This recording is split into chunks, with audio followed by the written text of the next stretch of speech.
Boa tarde, pessoal. Bom, no último vídeo a gente falou sobre espirometria, né? Eu cheguei a falar com vocês sobre a ventilação pulmonar global, que envolve o volume corrente vezes a frequência respiratória. Entretanto, esse valor, né, esse volume de gás da ventilação global não reflete a quantidade de gás disponível para a hematose ou troca gasosa. Por quê? Vamos aqui entender. Durante a ventilação pulmonar total, nós temos, né, que é a frequência ventilatória ou frequência respiratória vezes o volume corrente. A frequência ventilatória numa pessoa, num indivíduo normal, em repouso, varia entre 12 a 20 ciclos por minuto. Se a gente for pensar num volume corrente aqui de aproximadamente 500 ml, nós teríamos ventilação pulmonar total de 6 litros por minuto. Mas será que 6 litros por minuto entram dentro dos alvéolos e são trocados nesses alvéolos? Não. Por quê? Devido ao espaço morto, tá? Então, isso aqui não reflete a quantidade de ar novo que entra nos alvéolos, porque parte do ar que entra e parte do ar que sai parte do ar que entra nas vias aéreas fica retida nas vias aéreas condutoras.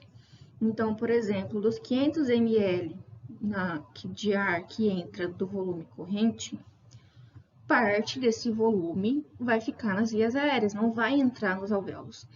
Se a gente considerar que são os alvéolos que são responsáveis pela troca, quer dizer o quê? Que parte desse ar novo vai ficar ali nas vias condutoras, né? Narizes, traqueia, brônquios. Então, não vai chegar até os alvéolos para ter a troca gasosa.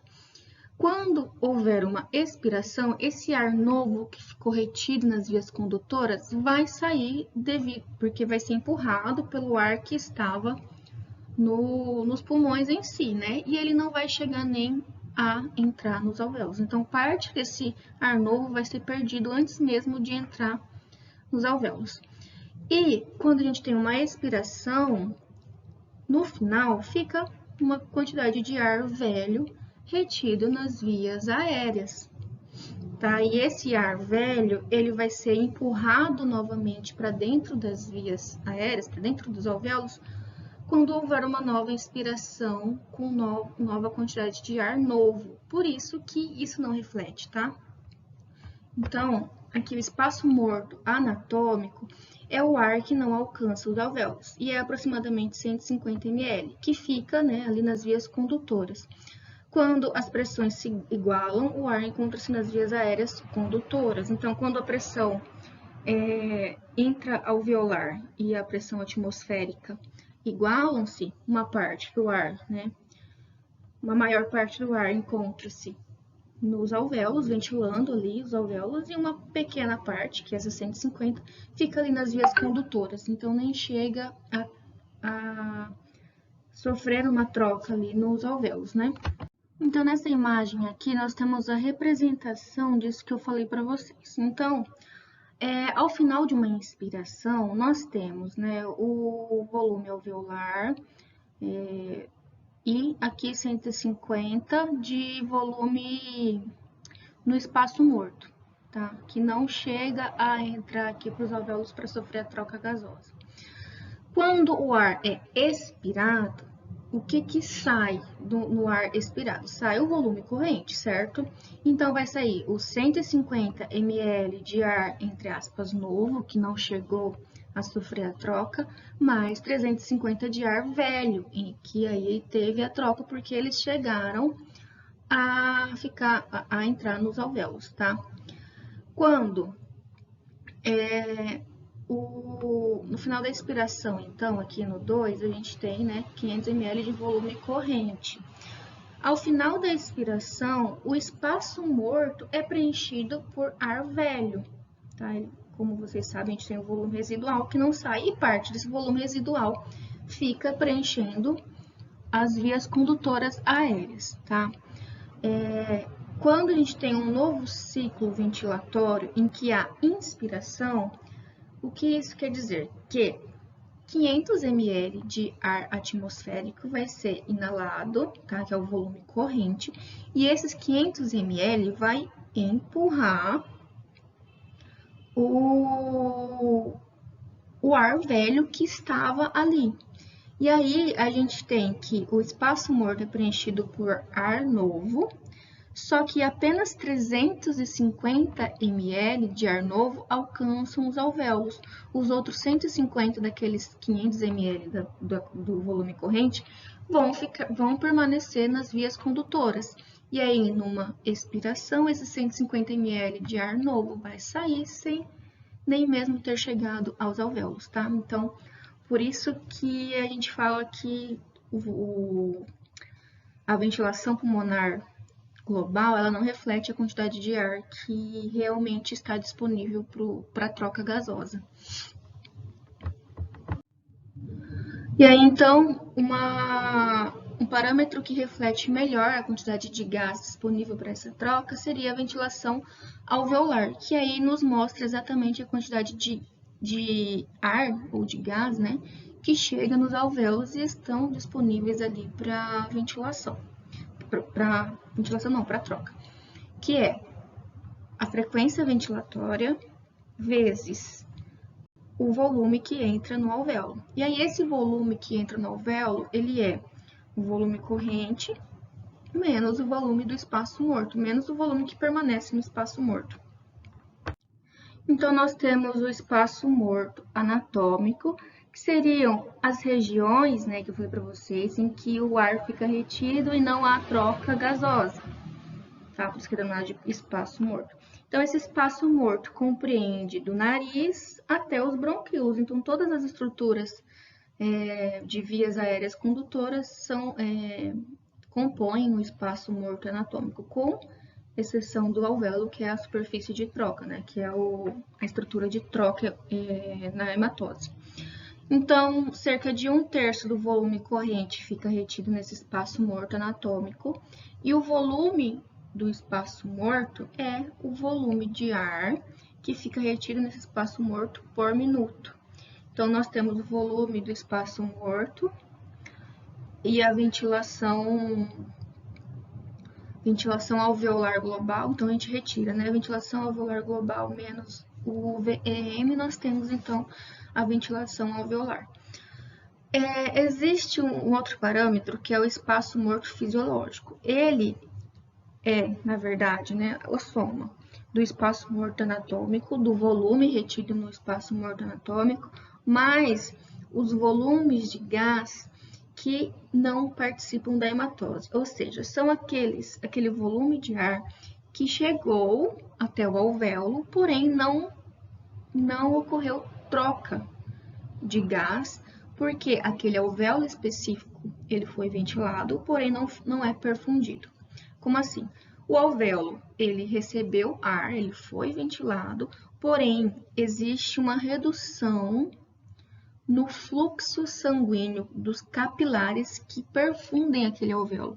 Então, sem fluxo, não é possível haver troca dos gases entre alvéolo e sangue, tá? Então, existem alguns alvéolos que podem ser ventilados, mas não perfundidos, e isso acaba que aquele ar que está retido no alvéolo não sofre hematose, então ele participa do espaço morto fisiológico, tá? Juntamente com aquele ar que permanece nas vias aéreas condutoras, tem essa quantidade ali de gases que não sofreram hematose devido à baixa perfusão daqueles alvéolos específicos. Esse gráfico nos mostra a relação entre a ventilação alveolar e a pressão parcial alveolar. Durante uma respiração basal, em repouso, não tem muita alteração das pressões parciais de oxigênio e CO2 nas diferentes fases do ciclo respiratório. Então, normalmente, é uma média de pressão parcial de oxigênio de 100 milímetros de mercúrio e pressão parcial de CO2 de 40 milímetros por mercúrio. Essa relação pode ser alterada quando tem uma alteração muito diferente, né? Uma alteração do padrão ventilatório. Então, quando a gente tem uma hipoventilação, né, ou seja, uma ventilação reduzida, a gente então tem o aumento da pressão parcial nos alvéolos de CO2, em detrimento da redução da pressão parcial de oxigênio. Por quê? Porque a hipoventilação causa a redução de entrada de ar novo, oxigenado, e redução da saída de ar velho, que é mais rico em CO2. Então, acaba que tem um aumento da pressão parcial de CO2 e redução da pressão parcial de oxigênio. Agora, quando a gente tem inversão, né, quando a gente tem uma hiperventilação, ou seja, aumento, né, da frequência respiratória, a gente tem então aqui um aumento da pressão parcial de oxigênio e redução da pressão parcial de CO2, porque aqui a gente vai ter o inverso da hipoventilação, né? A gente vai ter maior quantidade de ar novo entrando, então fazendo com que haja o aumento da pressão parcial de oxigênio, já que o ar novo ele é rico, né? Ele tem maior quantidade de oxigênio, e a gente tem a redução de CO2, porque maior quantidade de ar, entre aspas, velho, vai ser exalado, então reduzindo a pressão parcial alveolar de CO2. Gente, até o momento nós falamos apenas de ventilação alveolar. Porém, a ventilação dos alvéolos é apenas o primeiro passo da respiração externa. É necessário, para que haja respiração como um todo, é necessário que ocorra a troca gasosa, e para que haja a troca gasosa, o alvéolo ventilado deve ser perfundido, ou seja, é necessário haver fluxo sanguíneo nos capilares que estão ali em contato com o alvéolo, porque não adianta nada ter o ar ali para sofrer a troca gasosa se não tiver fluxo sanguíneo passando por aqueles capilares para captar o oxigênio e para liberar o CO2. Diante disso, nós sabemos que o pulmão, a rede circulatória do pulmão, né, os vasos sanguíneos do pulmão, têm, na verdade, né, a pressão arterial menor do que a pressão sistêmica, né? Na verdade, a pressão em todo o sistema circulatório do pulmão é bem menor do que a pressão da circulação sistêmica. E isso, né, faz com que nós tenhamos diferenças na pressão hidrostática nas diferentes zonas do pulmão. Por quê? Devido à própria pressão desencadeada pelo fluxo sanguíneo, que é reduzida, e pela pressão hidrostática, nós sabemos que o topo, né, ou o ápice do pulmão, ele tem menor pressão hidrostática. E isso faz com que os vasos sanguíneos nesses locais, eles fiquem mais fáceis de ser colapsados. Na verdade, né, os capilares dos pulmões, eles têm essa capacidade. Quando eles não são perfundidos de maneira correta, eles podem ficar colabados, como a gente está vendo aqui, ó. Tá vendo uma parede grudada na outra, porque a pressão hidrostática, ela não é suficiente para promover o fluxo sanguíneo. Então, na maioria das vezes, a zona, né, do topo ou ápice pulmonar, ela tem os capilares colapsados quando o indivíduo está em repouso. E na porção mais inferior, né, que é a base do pulmão, a gente tem um fluxo sanguíneo maior, porque a pressão hidrostática é maior, então acaba que o fluxo sanguíneo é maior, e aí a gente tem aqui um aumento do fluxo sanguíneo. Apesar dessas diferenças, como eu falei para vocês, é necessário haver um equilíbrio entre ventilação e perfusão. O alvéolo que foi ventilado, ele deve ser perfundido para que haja troca gasosa. Então, aqui, ó, a gente tem aqui nesse desenho aqui, ambos alvéolos ventilados corretamente. E aí, nós temos a troca gasosa normal, tá vendo? Tá havendo fluxo sanguíneo nos dois alvéolos, então a gente tem a troca aqui entre alvéolo e capilares alveolares. Porém, quando nós temos algum alvéolo que foi hipoventilado, como aqui nós estamos vendo nesse desenho, em que esse alvéolo específico ele foi pouco ventilado, então a gente tem aumento da pressão parcial de CO2 e redução da pressão parcial de oxigênio. Esse capilar que passa nesse alvéolo, ele vai ser pouco oxigenado, então a gente vai ter em um dos alvéolos que a perfusão está normal e o alvéolo está ventilado, a gente tem oxigenação do sangue normalmente, e nesse capilar aqui a gente tem o sangue rico em CO2 ainda, porque não houve a troca gasosa. Então, é necessário equilibrar perfusão e ventilação. De que maneira que o pulmão pode fazer isso? Regulando o fluxo sanguíneo. Então, aqui, nesse caso que nós temos um alvéolo hipoventilado, o que acontece? As arteríolas, gente, as arteríolas pulmonares são diferentes das arteríolas do fluxo das arteríolas sistêmicas. Por quê? Arteríolas sistêmicas, normalmente, quando a gente tem redução da pressão parcial de oxigênio, vão ser vasodilatadas para aumentar o fluxo sanguíneo para aquele local que está com hipóxia, certo? Nos pulmões é diferente. Arteríolas que detectam a pressão parcial de oxigênio reduzida, eles vão provocar a vasoconstrição. Por quê? Porque não faria sentido aumentar o fluxo sanguíneo para o alvéolo que está pouco ventilado. Então, quando a gente tem uma pressão parcial de oxigênio aumentada, isso provoca vasodilatação para desviar o fluxo sanguíneo para aquele alvéolo que está melhor ventilado, e uma vasoconstrição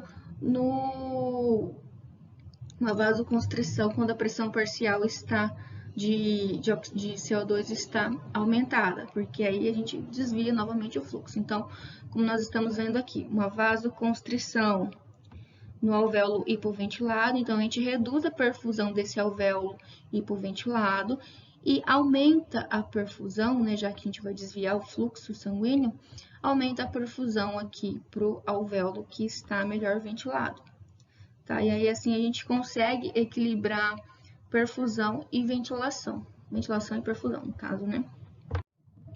Pessoal, eu vou encerrar aqui esse vídeo para começar no outro vídeo a parte de difusão, tá? Então, toda a parte de hematose e de transporte de gases pelo sangue, tá? Então, obrigada pela atenção e vamos lá para o próximo vídeo.